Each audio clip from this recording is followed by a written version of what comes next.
मूसा अलैहिस्सलाम को शहीद करने का हुक्म जारी किया और फ़िरौन के सिपाही हज़रत मूसा की तलाश में निकल पड़े तो ये ख़बर सुनकर एक शख्स जो हज़रत मूसा का खैर ख़्वाह था वो दौड़ता हुआ हज़रत मूसा के पास आया और अर्ज़ किया कि ए मूसा, बेशक फ़िरौन के दरबार वाले आपके बारे में मशवरा कर रहे हैं कि आपको शहीद कर दें, लिहाजा आप जल्द अज़ जल्द इस शहर से निकल जाइए। इस पर मजबूरन मूसा अलैहिस्सलाम ने मिस्र से हिजरत करने का इरादा फरमाया और यहाँ से मिस्र की सरहदों को पार करते हुए मदियन जाने का फ़ैसला किया। मदियन वो मकाम था जहाँ हज़रत शुएब अलैहिस्सलाम रहा करते थे और आप अल्लाह के एक बरगुज़ीदा पैगंबर थे। मदियन एक सहराई बस्ती था जो हज़रत इब्राहीम अलैहिस्सलाम के साहबजादे मदियन की निस्बत से आबाद हुआ था और ये बस्ती फ़िरौन की सल्तनत के हुदूद से बाहर था। जब मूसा अलैहिस्सलाम मिस्र से रवाना हुए तो ना आपके पास ज़्यादा राह थी, ना अच्छी सवारी और ना कोई हमराह। रास्ते में दरख्तों के पत्तों और ज़मीन के सब्ज़े के सिवा खुराक की और कोई चीज़ न मिलती थी। मूसा अलैहिस्सलाम कई रोज़ तक तन्हा चलते रहे। ये रास्ता वो था जो ना कभी आपने देखा था ना उसे तय किया था। मूसा अलैहिस्सलाम मुसलसल 8 रोज़ तक यूं ही चलते रहे, यहाँ तक कि आपके पाँव में छाले पड़ गए। इस सख्त और मुश्किल सफ़र के दौरान अल्लाह ने फ़रिश्तों के ज़रिया हज़रत मूसा की मदद की और उन्हें सीधा रास्ता दिखाया। इस तरह मूसा अलैहिस्सलाम मदियन पहुँचे। मदियन पहुंचकर हज़रत मूसा शहर के किनारे पर मौजूद एक कुएं पर तशरीफ़ लाए जिससे वहाँ के लोग पानी लेते और अपने जानवरों को सैराब करते थे। वहाँ आपने लोगों के एक ग्रोह को देखा कि वो अपने जानवरों को पानी पिला रहे हैं और उन लोगों से इलाहिदा दूसरी तरफ 2 औरतें खड़ी हैं जिन्होंने अपने जानवरों को इस इंतज़ार में रोके रखा है कि लोग पानी पिलाकर जाएं और कुआं खाली हो तो वो पानी लें। चूँकि कुएं को मजबूत और ताकतवर लोगों ने घेर रखा था और उनके हुजूम में औरतों से मुमकिन न था कि वो अपने जानवरों को पानी पिला सकें। मूसा अलैहिस्सलाम को इन बाइफ़्फ़त ख़वातीन की हालत पर रहम आया कि जो एक किनारे खड़ी थीं और कोई आदमी भी उनके साथ इंसाफ नहीं कर रहा था। चरवाहे सिर्फ अपनी भेड़ों की फ़िक्र में थे और किसी और को मौका नहीं देते थे।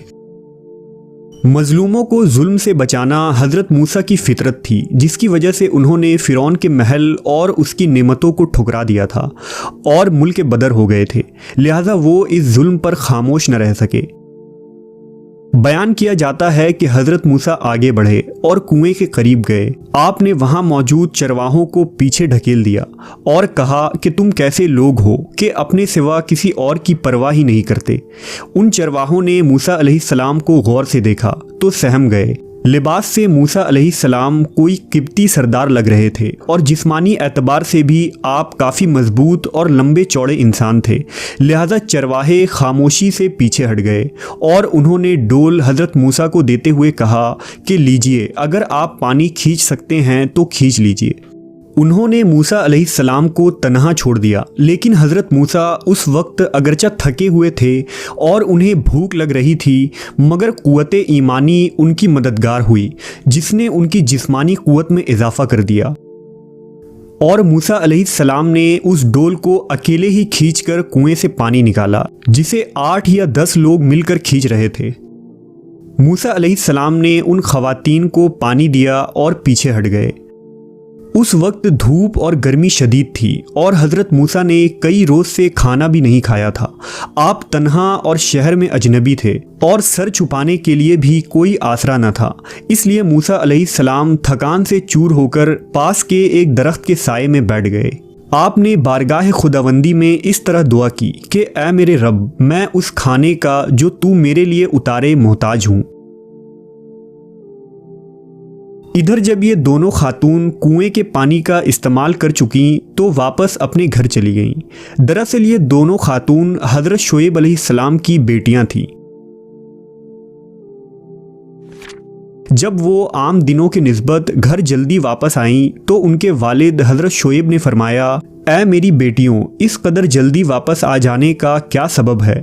उन्होंने अर्ज़ की कि कुएं के पास एक नेक मर्द मिला था, उसने हम पर रहम किया और हमारे जानवरों को सैराब कर दिया।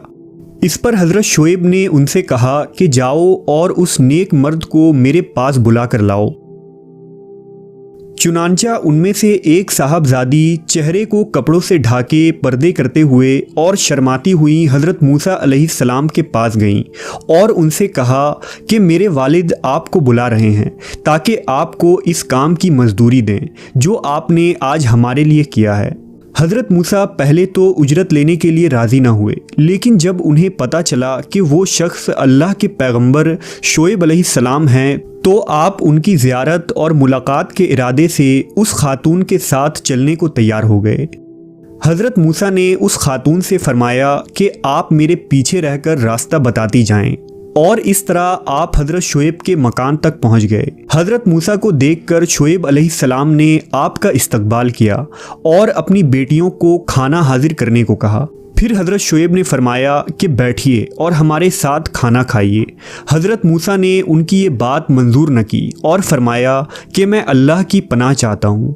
हज़रत शुएब ने कहा कि खाना ना खाने की क्या वजह है।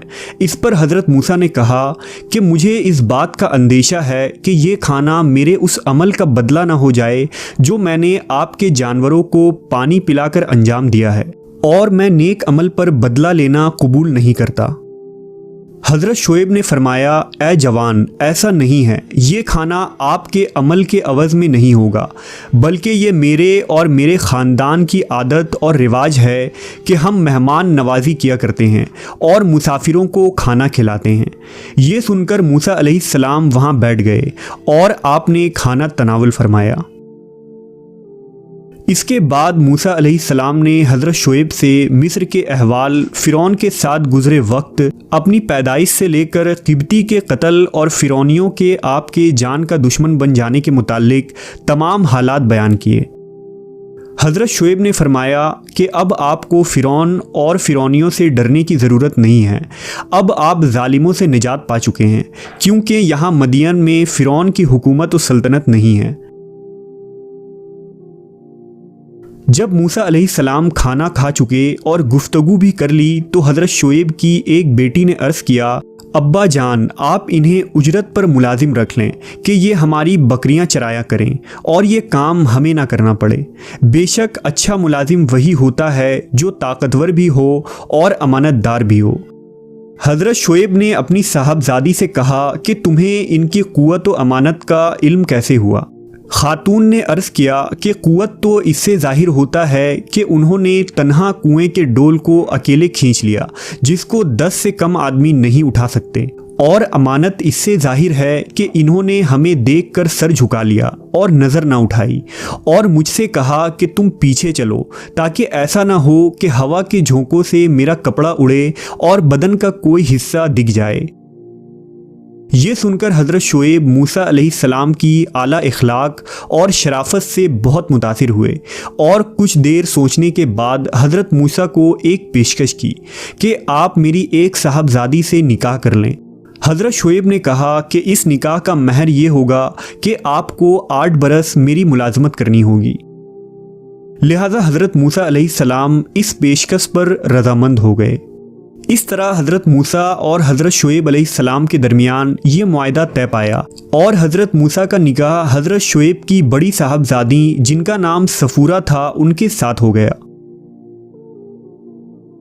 हज़रत मूसा ने 7 बरस के बजाय पूरे 10 साल की मियाद पूरी फरमाई और हज़रत शुएब की बकरियां मदियन के वादियों में चराए। मदियन में गुजरे वो 10 साल हज़रत मूसा की ज़िंदगी के सबसे बेहतरीन और पुरसुकून वक्त था। हज़रत मूसा को मदियन जैसे इलाके में रहने का मौका मिला जहाँ फलों और मेवों की कसरत थी। आपको हज़रत शुएब जैसा ससुर और उस्ताद मिला जिनसे आपने बहुत कुछ सीखा, और सफूरा जैसी नेक सिफत हमसफ़र मिली जिससे आपकी ज़िंदगी मुकम्मल और मज़ीद खूबसूरत हो गई।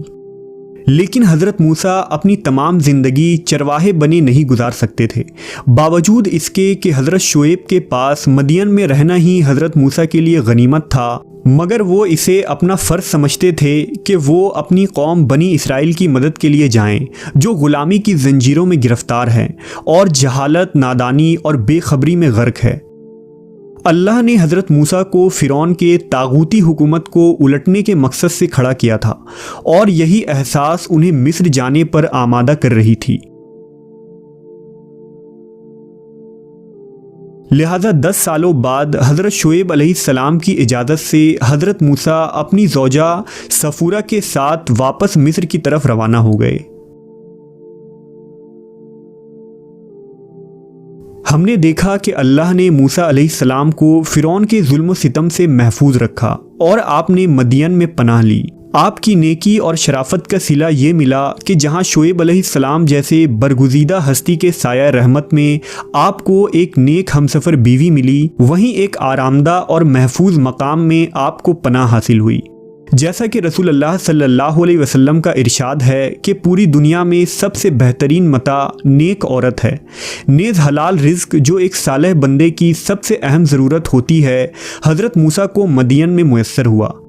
इसके बावजूद मूसा अलैहिस्सलाम ने अल्लाह के पैगाम और तबलीग के लिए इन तमाम आराइश और नेमतों को खैर आबाद कहा और दावत दीन के खातिर इन तमाम रहमतों को कुर्बान करके फ़िरौन से टकराने के लिए कमरबस्ता हो गए। बिलाशुबा हर मुश्किल के बाद आसानी है और तमाम तर मुश्किल हालात में सिर्फ अल्लाह की ज़ात ही है जो बंदे का वाहिद सहारा होता है।